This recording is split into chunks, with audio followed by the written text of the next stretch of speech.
اب اگلے عشرہ میں شب قدر آ رہی ہے، جو 21، 23، 25، 27، 29 میں سے ایک رات ہوتی. ہمارے پاکستان میں صرف 27 کو لوگ جاگ رہے ہوتے ہیں. جاگو 27 کو جاگو، لیکن میں کہتا ہوں میرے نبی کا فرمان ہے شب قدر 5 راتوں میں گھومتی ہے، کبھی 21، کبھی 23، کبھی 25، کبھی 27، کبھی 29، ان 5 راتوں میں گھومتی ہے. تو آپ 5 راتیں جاگ لو، آپ کو شب قدر مل گئی. اور شب قدر کا بیک گراؤنڈ کیا ہے؟ میرے نبی نے فرمایا بنو اسرائیل میں 4 انبیاء نے 80 سال، یا 4 مجاہدین نے 80 سال اللہ کے راستے میں جہاد کیا. تو صحابہ کہنے لگے یا رسول اللہ ہماری تو عمریں بھی 80 سال نہیں ہوتی، تو ہم ان کے برابر کیسے ہوں گے؟ تو ابھی ان کا یہ سوال باقی ہے اور مجلس باقی ہے کہ جبریل آ گئے کہ یا رسول اللہ بشارت دیں اپنی امت کو کہ اللہ کہہ رہے ہیں انا انزلناہ فی لیلۃ القدر وما ادراک ما لیلۃ القدر لیلۃ القدر خیر من الف شہر. چلیں ہم آپ کو ایک رات دیتے ہیں، آپ کی امت کے مرد عورت جاگ لیں، 80 سال سے زیادہ اجر لکھ دیا جائے گا. 80 سال کے برابر نہیں کہا، خیر اس سے زیادہ. تو آپ سب یہ جتنے میری بات سن رہے ہو میڈیا کے ذریعے سے جا رہی، یہ 5 راتیں ضرور جاگ لیں. چھوٹی چھوٹی راتیں ہیں، تراویح سے فارغ ہوں تو 3-4 گھنٹے کی رات باقی رہ جاتی ہے، کچھ نفل پڑھ لو، کچھ قرآن پڑھ لو، کچھ دعا مانگ لو، کچھ ذکر کر لو، اور لوگوں کو معاف کر دو. معاف کرنا بھی بہت بڑا عمل ہے، ورنہ عمل رک جائے گا، عمل رک جائے گا. معاف کر دو. ایک صحابی کہنے لگے یا رسول اللہ، ایک صحابی کہنے لگے رات کو تہجد میں یا اللہ تیرے نبی نے کہا ہے میں صدقہ کروں، تو میرے پلے تو شاید کوئی نہیں، میں صدقہ کی کرا. اچھا چل میرے مولا، جس نے میری بےزتی کی میں نے سب کو معاف کیا، میرا اے صدقہ قبول کر. فجر کی نماز میں آئے، آپ نے نماز کے بعد اعلان کیا بھائی رات کو صدقہ کس نے کیا ہے؟ سارے چپ بیٹھے رہے، کسی نے نہیں کیا. پھر آپ نے واضح کیا رات کو اپنی عزت کا صدقہ کس نے کیا ہے؟ یہ کھڑے ہو گئے کہ یا رسول اللہ، اور آپ کی باتیں سن کر شوق پڑا کہ کو مال لگاؤں، مال تھا نہیں. میں کہا چل میرے مولا میں اپنی عزت دے صدقہ کرنا. تو میرے نبی نے فرمایا تیرا اللہ نے قبول صدقوں میں لکھ دیا ہے یہ عمل. شب قدر میں معاف کرو. دل میں بغض ہو تو اٹک جائے گا معاملہ. 4 آدمیوں کی بخشش نہیں ہوتی، اللہ نہ کرے کوئی ہم میں سے کوئی ہو تو میں بتا دوں تاکہ وہ ابھی سے توبہ کر لے. مدمن خمرن، شب قدر میں جبریل اترتے ہیں، فرشتے اترتے ہیں، ساری دنیا میں پھیل جاتے ہیں. پھر جو لوگ دعائیں کر رہے ہیں نمازیں پڑھ رہے ہیں ان کے ساتھ آمین کہتے ہیں. پھر جب سحری کی صبح صادق کی اذانیں ہو جاتی ہیں تو سارے فرشتے اکٹھے ہوتے ہیں، جبریل سے پوچھتے ہیں کیا ہوا؟ تو جبریل کہتے ہیں اللہ نے سب کو معاف کر دیا، 4 آدمیوں کا کیس پینڈنگ. تاریخ ڈل گئی، تاریخ ڈل گئی کہ یہ جب تک یہ کام کر رہے ہیں معافی نہیں، چھوڑ دیں گے معاف. جو کون ہے؟ مدمن خمرن، شراب پینے والا، اس کی معافی نہیں ہوتی شب قدر میں. تو کوئی اللہ نہ کرے کوئی ہے تو توبہ کر. ہر خواہش جسے آپ دنیا میں تصور کرتے ہو اس کو اللہ نے حلال طریقے سے جنت میں تیار کر کے رکھا ہوا ہے. کہتا یہ شراب چھوڑو، تمہارے منہ سے بدبو، بے ہوش ہو رہے، پیشاب نکل رہے، تم آؤ میرے پاس. وسقاہم ربہم شرابا طہورا، تیرا رب تمہیں خود اپنے ہاتھوں سے پلائے گا. دیکھو گے عاق لوالدیہ، ماں باپ کا نافرمان، بخشش شب قدر بھی نہیں بخشوا سکے گی، ماں باپ کا نافرمان. میرے نبی نے فرمایا جب لوگ جنت میں جائیں گے نا تو اویس کرنی بھی جا رہے ہوں گے. اویس کون ہیں؟ اویس بن عامر من مراد من قرن من الیمن. یہ میں نے آپ کو ان کا پورا جغرافیہ، ان کی پوری آپ کی میں نے آپ کو ان کی بتا دی ہے بایوگرافی. اویس نام ہے، عامر کے بیٹے ہیں، مراد قبیلہ ہے، قرن اس کی شاخ ہے، اور یمن ان کی رہائش ہے. میں ان کی بستی گیا 3 سال پہلے جہاں وہ پیدا ہوئے، اویس کرنی جہاں پیدا ہوئے، میں وہاں گیا تھا. انہوں نے ماں کی حد درجہ خدمت کی. وہ آسمانوں تک پہنچی. یہ میرے نبی کی خدمت میں حاضر نہیں ہو سکے, آسمانوں سے جبریل پہنچے. اب جبریل کی بات کو میرے نبی کیا کس طرح, چونکہ اللہ کے نبی دیکھ رہے تھے کہ آئندہ آنے والی نسلیں ماؤں کے ساتھ کیا کریں گی. ہے یا رسول اللہ قیامت کب آئے گی؟ ایک سائل سوال کرتا. آپ نے کہا اللہ کو پتہ کب آئے گی. کہا جی کوئی نشانی تو بتا دیں کہ جب ماؤں کو ذلیل کریں گی اولادیں تو قیامت آ جائے گی. عمر علی دو عظیم ہستیوں سے کہا جا رہا ہے تمہارے دور میں ایک شخص آئے گا, اس کا نام ہوگا اویس بن عامر, درمیانہ قد, رنگ کالا, ایک سفید داغ جسم پر, جیسے آنکھوں سے دیکھو, دیکھ ہی رہے ہوں گے آنکھوں سے, اللہ نے پردے ہٹا دیے ہوں گے. تو آئے گا اور جب وہ آئے تو تم دونوں نے اس سے دعا کروانی. اللہ کی قسم حضرت عمر اور حضرت علی کو اویس کی دعا کی ضرورت نہیں تھی. یہ آپ کو پیغام پہنچانے کے لیے ہے کہ ماں کا کیا مقام ہے. تو وہ حضرت عمر حیران ہو کے دیکھنے لگے کہ کیا کی جاندے نے ایسی دعا کروا. صحابی کو تو کوئی پہنچ نہیں سکتا, پھر صحابی بھی عمر اور علی جیسا. آپ نے کہا عمر علی. اویس نے ماں کی خدمت کر کے اللہ کو اس طرح خوش کر دیا ہے, جب وہ ہاتھ اٹھاتا ہے اللہ کبھی خالی نہیں لوٹاتا. حضرت عمر ہر سال حج میں جاتے, 10 سال خلیفہ 10 سال حج کی. کوئی اویس پتہ نہیں چلتا. ایک دن سارے حاجی لائن حاضر کر لیے, تھوڑے سے تو آتے تھے. بھائی کھڑے ہو جاؤ, کھڑے. ہاں بھائی سب بیٹھ جاؤ, یمن والے کھڑے رہو, پھر اور تھوڑے ہو گئے. ہاں بھائی یمن والے سارے بیٹھ جاؤ, صرف مراد قبیلہ کھڑا رہے, پھر بالکل تھوڑے ہو گئے. ہاں بھائی مراد والے سارے بیٹھ جاؤ, صرف مراد کی سب کاسٹ, شاخ, قرن. تو ایک آدمی بچا. اچھا تم قرنی ہو؟ کہ جی. اویس کو جانتے ہو؟ کہ جی جانتا ہوں, میرے بھائی کا بیٹا ہے, بھتیجا سگا, لیکن وہ تھوڑا ہلے ہوئے ہے. تو کیوں پوچھتے ہو؟ اب تمہیں فرمایا میں تو ہلے ہوا لگتا پہ ہیں.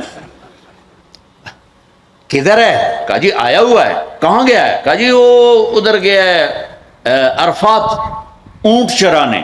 آپ کو ساتھ لیا اور عرفات کی دوڑ لگا دی. وہاں پہنچے تو دیکھا اویس کرنی درخت کے نیچے نماز پڑھ رہے اور اونٹ چاروں طرف چر رہے. یہ آ کے بیٹھ گئے. انہوں نے محسوس کیا 2 آدمی آ گئے تو نماز مختصر کر دی, سلام پھیرا. حضرت عمر نے پوچھا کون ہو بھائی؟ کہا جی میں مزدور ہوں. اور کون؟ اسے نہیں خبر یہ کون ہے. تیرا نام کیا ہے؟ کہا میرا نام اللہ کا بندہ. حضرت عمر کہنے لگے سارے ہی اللہ کے بندے, تیری ماں نے تیرا نام کیا رکھا ہے؟ کہا بابا تو کون ہے میرا انٹرویو کرنے والا؟ ان کو عجیب سا لگا نا. تو حضرت علی نے کہا اویس یہ امیر المومنین ہے عمر بن خطاب اور میں ہوں علی بن ابی طالب. پھر تو اویس کانپنے لگے. کہا جی میں معافی چاہتا ہوں, بہت معافی چاہتا ہوں, میں تو آپ کو پہچانتا نہیں تھا, میں تو پہلی دفعہ آیا ہوں. حضرت عمر نے فرمایا تو یا نا اویس؟ کا جی میں اویس ہوں. کہا ہاتھ اٹھا ہمارے لیے دعا کر. وہ رونے لگے. کہ میں دعا کروں؟ تسی سردار, میں نوکر تہاڈا, میں دعا کروں؟ کہاں اللہ کے نبی نے فرمایا تھا عمر اور علی جیسی ہستیوں کے لیے اویس کے ہاتھ اٹھوائے گئے. پیچھے جہاد نہیں ہے, تبلیغ نہیں ہے, تصوف نہیں ہے, پیچھے ماں کی خدمت ہے. اب وہ حدیث سناتا ہوں جو پہلے سنا رہا تھا. آپ نے فرمایا لوگ جائیں گے جنت کی طرف, اویس بھی چلیں گے. جب جنت کے دروازے پر پہنچیں گے تو اللہ تعالیٰ فرمائیں گے باقیوں کو جانے دو, اویس کو روک لو. تو اویس پریشان, اے اللہ یہ میں نے بو احتیاط کیوں روک لیا, یہ کیا ہوا؟ اللہ تعالیٰ فرمائیں گے یہ پیچھے دیکھو. پیچھے دیکھیں گے تو جہنمی کھڑے ہوں گے کروڑوں اربوں کی تعداد. تو میرا اللہ فرمائے گا اویس تیری ایک نیکی نے مجھے بڑا خوش کیا ہے, ماں کی خدمت. تو انگلی کا اشارہ کر, جدھر جدھر تیری انگلی پھرتی جائے گی نا سب کو تیری طفیل جنت میں ڈال دوں گا. ہوئی یہ وہ ماں ہے جو کراچی کے ہر گھر میں ذلیل ہو رہی ہے, اور پنجاب کے ہر گھر میں, سندھ بلوچستان کوئی نصیبوں والی مائیں ہیں جن کو آنکھوں کی ٹھنڈک اولاد ملی ہے, ورنہ زہریلے سانپ ہیں.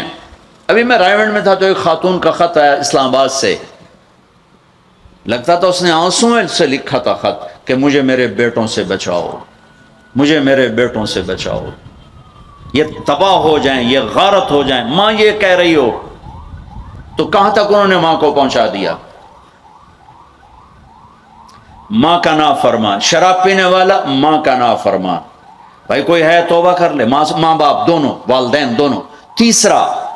تیسرا رشتہ داروں سے لڑنے والا، بہنوں سے لڑا ہوا، بھائیوں سے لڑا ہوا، چاچوں سے لڑا ہوا، ماموں سے لڑا ہوا، بیوی سے لڑا ہوا، بیوی خامن سے لڑی ہوئی. جہاں رشتوں میں لڑائی ڈالنے والا ہے، جو عورت ہے یا مرد ہے، رشتوں میں لڑائی ڈالنے والا پینڈنگ ہو جائے گا، نہیں معاف ہوگا. کہ تو میرے بندوں کو معاف نہیں کرتا، مجھ سے معافی مانگتا. بھائی بہنوں، کوئی کسی سے لڑا ہوا ہے تو اللہ کے واسطے رمضان کی محنت ضائع ہو جائے، شب قدر کا جاگنا ضائع ہو جائے، اس سے بہتر یہ ہے کہ ہم صلح کر لیں، معافی مانگ لیں، معاف کر دیں، سینے سے لگا لیں، درگزر کریں. میرے اللہ کو آپس کی نفرت. دیکھو، چوری ڈاکہ بڑے گناہ ہیں اور معاشرے میں انتہائی ذلیل سمجھے جاتے ہیں. اس سے زیادہ اللہ کی نظر میں انسان گرتا ہے جب اپنے دل میں بغض پالتا اور نفرت پالتا. کسی کو حقیر جاننا، کسی کو تانے دینا، کسی کو بولیاں مارنا. اس لیے میں گزارش کرتا ہوں آپس کے بغض ختم کرو، خاص طور پر خونی رشتوں کے بغض ختم کر کے گلے لگو، معاف. خامند اور بیوی، ان کی آپس کی لڑائی سارے خاندان کو تباہ کر دیتی، اور ہمارا سارا اس وقت خاندانی نظام ٹوٹا ہوا ہے. غصے بڑھے ہوئے ہیں، ہماری غذائیں گندی ہیں، غذا کا اثر پڑتا ہے. سموسے، پکوڑے، فاسٹ فوڈ. دیکھو میں نے سانس لیا، پھر باہر نکالا، میں نے اندر کس کو لیا؟ آکسیجن. باہر کسے نکالا؟ کاربن ڈائی آکسائڈ. جب کاربن ڈائی آکسائڈ نہ نکلے تو آدمی مر جاتا ہے. کاربن ڈائی آکسائڈ رک جائے تو آدمی مر جاتا ہے. یہ جتنے کولڈ ڈرنکس ہیں سب میں کاربن ڈائی آکسائڈ ہے جو آپ خود اپنے اندر لے جا رہے ہیں. تو مزاجوں میں غصہ بڑھ رہا ہے، تیزابیت بڑھ رہی ہے. پھر جتنی فاسٹ فوڈز ہیں یہ سب مزاج گندا کر رہی ہیں. مزاج، اللہ کے واسطے چسکوں کے پیچھے نہ پڑو، نیچرل غذاؤں پہ آؤ. میرا اللہ نے کہا والتین والزیتون، مجھے قسم ہے زیتون کی اور انجیر کی. کتنا خوبصورت اور مفید پھلوں کی قسم اٹھائی اللہ تعالیٰ نے. اللہ نہیں کہہ سکتا تھا مجھے جلیبیوں کی قسم اور مجھے سموسے کی قسم، مجھے پکوڑے کی قسم، چنیوٹیاں دے کنے دی قسم. سارے جہان دے میدے برباد کر دیتے کنے کھوا. اللہ نے کتنی اچھی خوبصورت غذاؤں کی قسم اٹھائی ہے.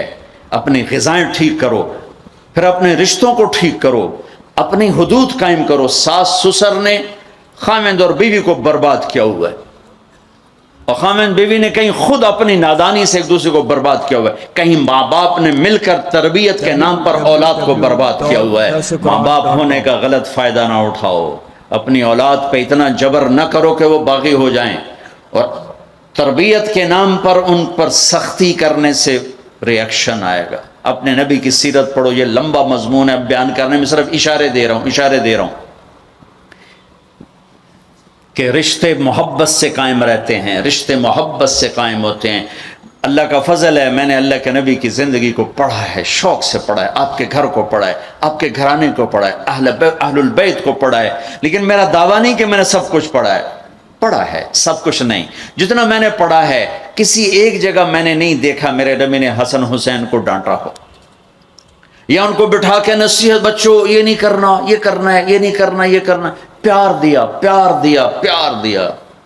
آج کا ماں باپ کیا کرتا ہے؟ 3 سال کا بچہ اسکول پھینک دیتے ہیں اور بچے کے دل میں اپنی نفرت پہلے دن سے بٹھا دیتے ہیں. 3 سال کے بچے کو اسکول نہیں چاہیے، ماں کی گود چاہیے. اور آج کی ماں یہ قربانی کرنے کے لیے تیار نہیں. وہ گھر میں بھی ہو تو اس کو ٹائم نہیں دیتے. انہوں کارٹون تھے باہر چھڑ دی، وہ کارٹون ویک انہوں اما بھی کارٹون نظر آمدی، انہوں ابا بھی کارٹون نظر آمدہ، انہوں ہر شاہ کارٹون نظر آمدی. یہ ماں باپ کا ظلم ہے اولاد کو کارٹونوں پہ بٹھانا. وہ ٹائم ہی نہیں دینے کے لیے تیار. رشتوں کو محبت سے زندہ کرو. چوتھا کون ہے؟ کینہ رکھنے والا. کینہ کسے کہتے ہیں؟ کینہ ایک ہے بغض، ایک ہے کینہ. بغض کیا ہے؟ کہ مجھے سہیل بھائی سے نفرت ہے، اس کو کہتے ہیں بغض. کینہ کیا ہے؟ کہ میں ان کو نقصان پہنچانا چاہتا ہوں. اب اس کو کہتے ہیں کینہ. ہمارے پنجاب میں کہتے ہیں کہ میری داڑ ہیٹھ آ جاوے مڑ ویکھیا جے میں کی کرنا. یہ ہمارے پنجاب کا محاورہ ہے. ایک باری میرا ہاتھ پون دے پھٹے منہ تہاڈی داڑ دا. میرا نبی کہتا کینہ ہوگا تو شب قدر میں بھی بخشش نہ ہوگی. تو میرے بھائی بہنوں، کسی کو نقصان پہنچانا، کسی کا بغض، رشتہ داروں سے قطع تعلق، ماں باپ کی نافرمانی، شراب کا پینا، یہ شب قدر کو بھی بے قیمت کر دیں گے. تو اب اگلا عشرہ شروع ہونے والا ہے. اللہ نہ کرے کسی بھائی بہن میں یہ مسئلہ ہو، اس سے توبہ کرو تاکہ ہمارا عشرہ وہ جہنم سے خلاصی کا بن جائے، اور عید کی رات ہمارے لیے بھی اعلان ہو جائے کہ جاؤ بخشے بخشائے گھروں کو چلے جاؤ. سارے بھائی اس کی نیت کر لو. تھوڑی سی دعا کر لیتے ہیں چونکہ افطاری کا ٹائم قریب آ گیا ہے. درود شریف پڑھ لو. اللہم لک الحمد کما انت اہلہ وصلی علی محمد کما انت اہلہ وفعل بنا ما انت اہلہ انک اہل التقوی و اہل المغفرہ. اے میرے رب، یہ سب روزہ رکھنے والے مرد عورت تیری بارگاہ میں جمع ہیں، اور ہمارا میزبان بھی ایک سخی آدمی ہے، تجھے سخی سے پیار ہے. یا اللہ تو ہم سب کے روزے کو قبول فرما، ہماری رات کی تراویح کو قبول فرما، اور یا اللہ ہمیں امت بنا دے. یا اللہ ہمیں امت بنا دے، ہمارے بغض مٹا دے، ہماری نفرتیں مٹا دے. یا اللہ ہماری دنیا بھی اچھی کر دے، ہماری آخرت بھی اچھی کر دے. یا اللہ جو ہمارے دوست احباب بیمار ہیں، جتنے بھی اہل ایمان بیمار ہیں، سب کو صحت عطا فرما. جو سودی قرضوں میں جکڑے گئے انہیں اس سے نجات عطا فرما. جو سود میں پھنس گئے انہیں اس سے نجات عطا فرما. جن کے بچے بچیاں جوان ہیں، ان کے رشتے نہیں مل رہے، ان کو نیک رشتے مقدر فرما. ہمیں اپنی محبت دے، اپنے حبیب کی محبت دے. مخلوق کی وہ محبت جو تجھ سے جدا کر دے، مخلوق کی وہ محبت جو تیرے نبی سے جدا کر دے. ہم اس سے پناہ مانگتے ہیں، ہم اس سے پناہ مانگتے ہیں، ہم اس سے پناہ مانگتے ہیں. اے میرے مالک، اپنی محبت دے دے، اپنے حبیب کی محبت. میرے مالک، یہ دل تیری محبت کو جانتا نہیں ہے.